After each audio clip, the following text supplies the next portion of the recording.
What is going on, guys? So today is another beautiful Monday here in the shop. Just doing a couple little shop upgrades here. I want to finally put in a hose reel. So I got a cheap compressor the other day, that little Cobalt one over there. So you guys that in a minute. And I finally want to be able to have air run throughout the shop pretty much. This was the hose that compressor came with, and it is so bad. Like, it kinks no matter what way you try to wrap it up, and like if it sits like this kinked, it's gonna be destroyed after a little while. So this cheap made in China hose is getting put away because that thing sucks. So hopefully this nice rubber hose is a little better. It's like a pretty high quality setup. It's like the medium duty use hose. So it is 50 foot 3/8 inch hose. These are like 90 bucks at Home Depot, a little husky one. And I am going to hang this on the wall and then power it for now with this little compressor, because this is probably enough for what I'm trying to do. I don't think I need a huge one just yet. Maybe with 50 feet of hose I might need a beefier one, but this should do it for now.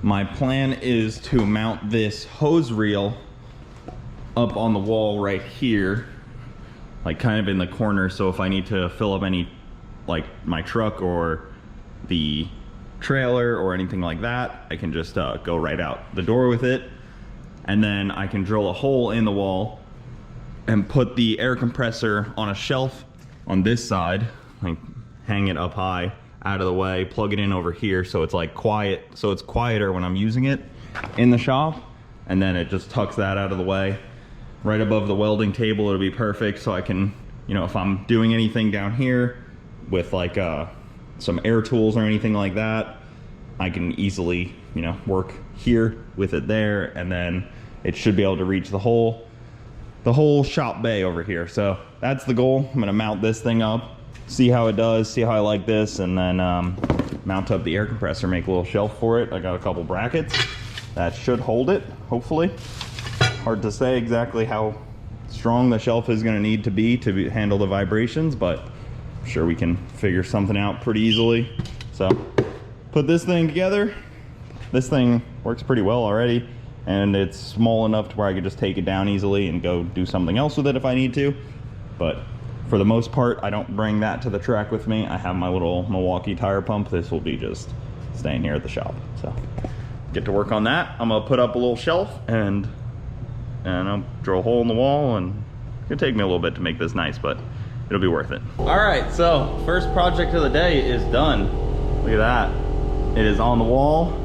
It's still leaking out of here. I haven't done any Teflon tape or anything, but it's got a nice hose reel up there, tucked out of the way. The air compressor is going over here. It's not too loud, but I would definitely hate to have that in the other room. It's super quiet in here, up on the shelf, out of the way. Easy for me to just grab down and take with me if I want to go anywhere. So it's super simple. It reaches right to the power, and I don't even have to reach up to turn it off. I just unplug it down here. I gotta tighten up all these fittings. They are definitely loose and they need some Teflon tape on them. But that's the air compressor. It's looking good, and I really like how it's hidden. You won't see it. It could probably be on all the time, basically, and you wouldn't know about it unless you go to use it. So really nice. I'm happy with that. This all came out pretty well.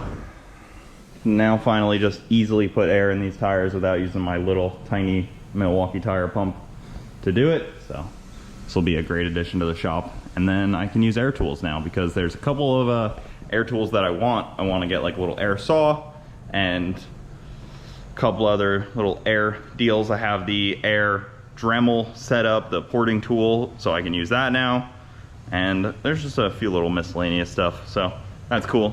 Time to move on to working on cars. All right, next up on my to-do list for today is I need to clean out the driver floorboard over here, because the carpet was soaked in trans fluid after the fire. So I didn't even realize until I was driving it that it was pretty well soaked. So the carpet, I just pulled out some of it, the one piece. This is some, just like really cheap, it's like speaker box. If you were gonna make a speaker box, this is the carpeting. Put it in there when I first built this car, just to save weight, but it also keeps an interior. So it's kind of nice, but I have some extra, so I'm gonna just take it out, anything that's soaked, and redo it. I was trying to shop vac it out, like I used some super clean and soaked it in there and tried to shop vac it, but that's just not gonna do it. So just gotta redo this little carpeting spot. Just need to get some new spray adhesive and cut a new piece. But we'll be back to you having carpet in there. Well, remember how I was telling you guys it was supposed to rain all week? It just rained this morning for like 3 hours and basically flooded my entire yard. Dogs are out here playing in it. Just show you some of this standing water around here. So all down here, the low spots in the yard always get filled up.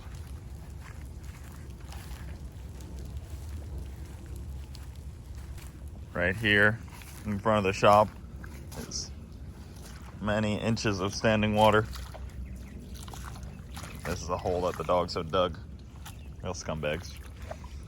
The lowest part in the yard, they kind of just found it. Over here gets really low. Water does start to come in the shop in this corner, but I don't have anything in this corner that's a problem. That's never been an issue, but look at how deep this gets. Literally becomes a pond back here. Gotta watch out though, because in Florida, these puddles could be on top of fire ant nests, and then all of a sudden, those fire ant hills just attack. Yep, pretty deep standing water around here.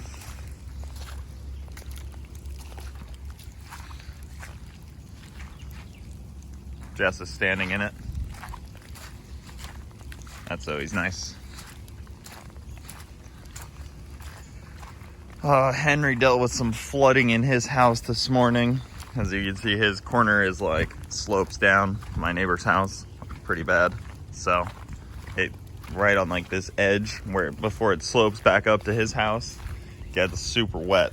So basically right here just held water, and that's where he sleeps every night. So sorry, buddy. I moved him this morning out of there into this little spot.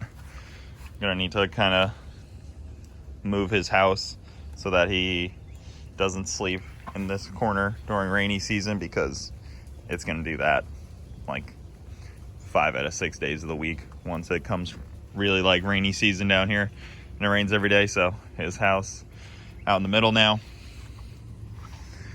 Bowser always sleeps behind the pool pump over here, and he was just sleeping back here, but it started to get really wet too, because this one gutter was just draining so much back that it was starting to like actually flood right over here, but it dries really quickly.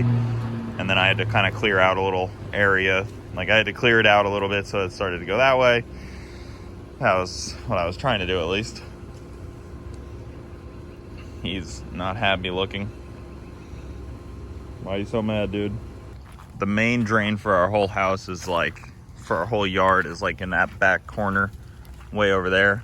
So everything does start to drain to there, but the problem is that drain goes to a pond like on across my street behind the houses back there. And if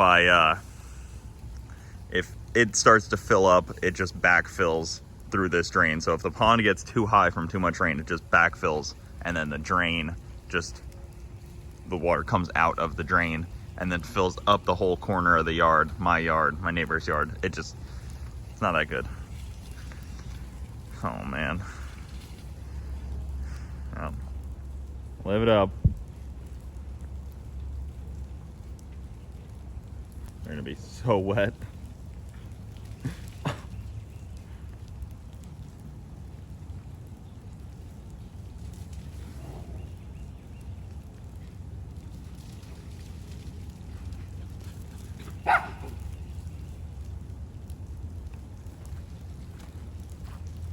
just to answer a few questions that I know I'll get after this video in the comments. I would like to put drainage back here, but the problem is this spot and that spot are as low as it gets. Like even the woods in the back are all higher.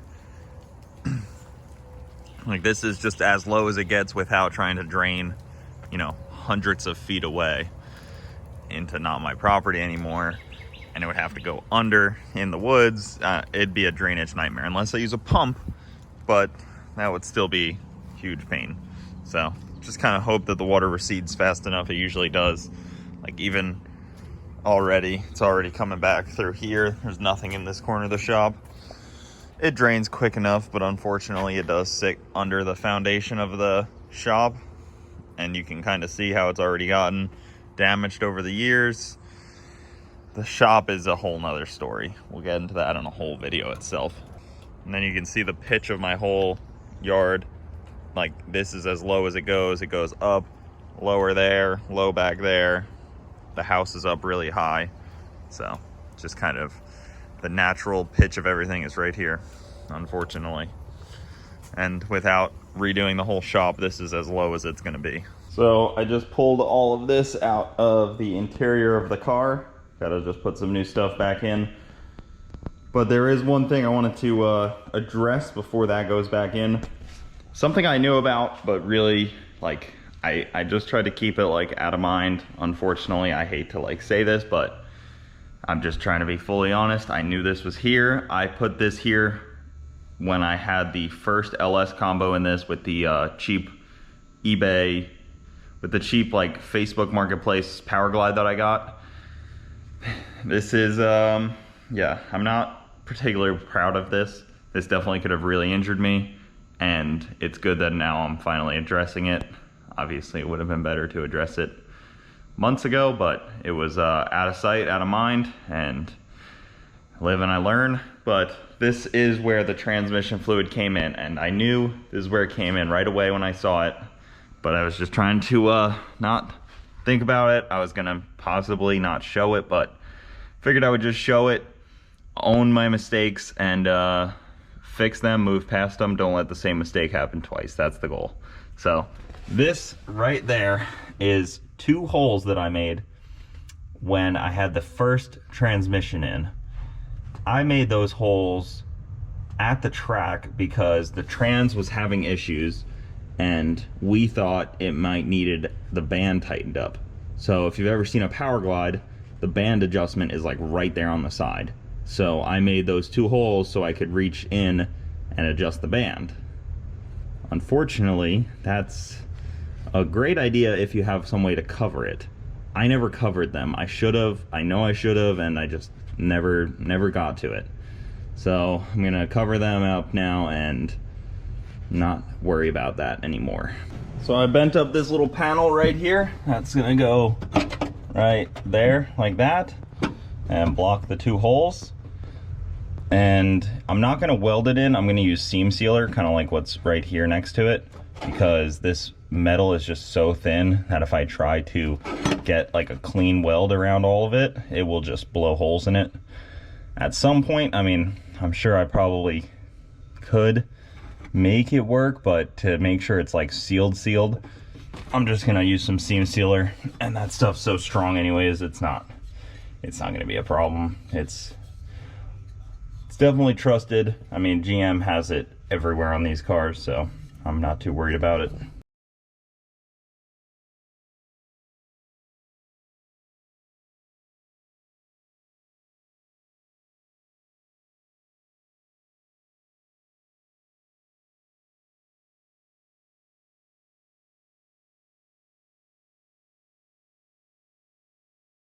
Well, it's not pretty, but it is sealed up.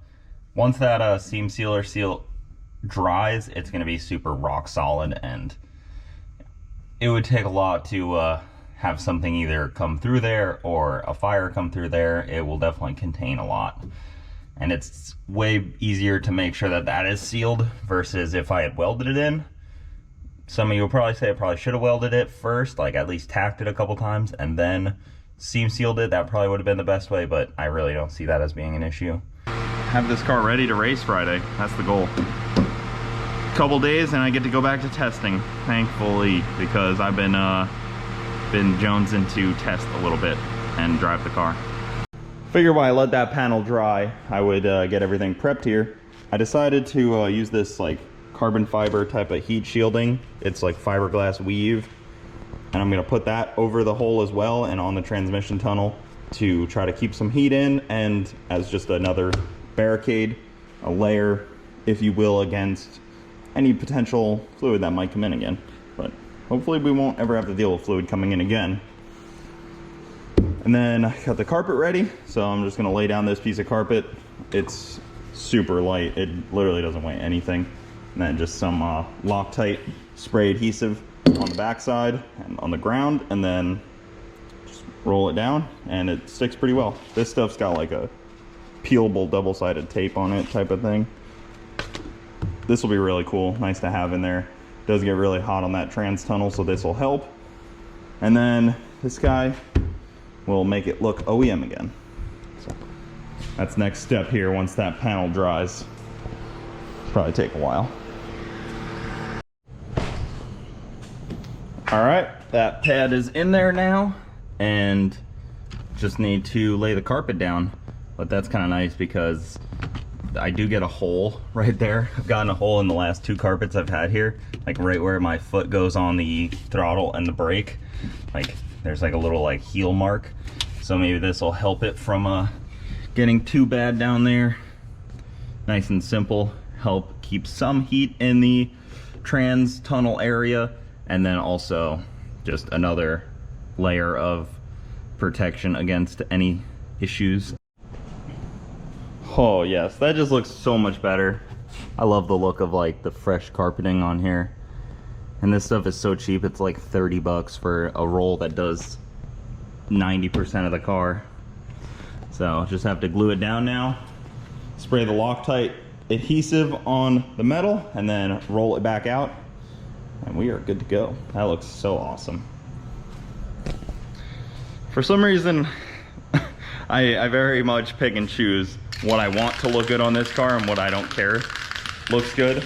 There's paint chipping all over the place, and a lot of it looks terrible, but there's like little things like carpet when I'm driving it that I like to have. I don't know, pick and choose my battles, I guess. All right, now it's got carpeting again, all glued down. It definitely gets these creases in there. That's really difficult to avoid, but it's in, and it looks like carpeting again. The old 5 feet back, and it looks great. You can only go so far up that way with one piece before it just gets all wonky. Try not to put too much time into this, and thankfully I didn't last time too, because it already came out in like, 2 years of being in there. So already in there. That glue is freaking strong stuff, and it looks awesome. I'm really happy to have carpeting back, and a fresh sheet is really nice. So look at that, the carpeting is back in there. I love that look. Car is coming back together. Well, it is back together. I just need to go race it. Unfortunately, they're calling for a lot of rain this week, but normally by about like 2 o'clock, the rain's gone and we're good to go. Even like right now from this morning, it's already dry. All over there is dry. Here, there's just a little puddle. In front of the shop's all dry. It goes pretty quick. Bowser's over here. Henry's up there by the gate. Not sure if you guys can see Henry. Both wandering around while I work today. Oh yeah.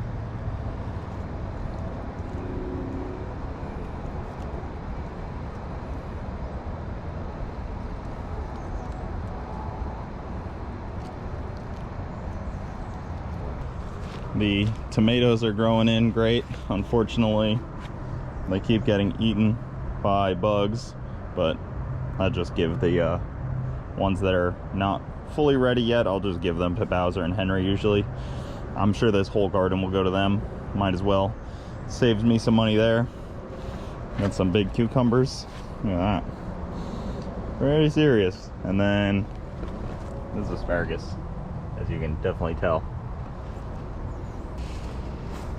These are grapefruit starting to come in. It's kind of cool, these little guys. There's a ton of them. This tree gets filled with grapefruits. And he's real quick to grab a tomato. Back to the car. Had to walk around, that glue was getting to my head. I know it's 420 and all, but that glue is making me lightheaded. So I also went ahead and moved my map sensor to over here on the firewall because it was mounted under the intake, but it was inaccessible, or not inaccessible, but difficult to access. And it was also getting a little bit of noise from the vibrations of the motor. The harmonics were kind of messing up the sensor, and they prefer to have the sensors mounted off of the motor. It'll still get a lot of vibrations, but not like it did under the intake. So move that. Now it's easy to get to. I can check it. I can put the new one in when the time comes, because right now that's just a 5 bar. But right here, I do have a 7 bar for when we are ready to up the boost. So 7 bar will hopefully be in someday. We haven't gotten to where we want to up the boost that much yet, but once we do, 7 bar will be ready. I was tweaking on this car a little bit, but nothing really. Just kind of continuing to do stuff in the background on that thing.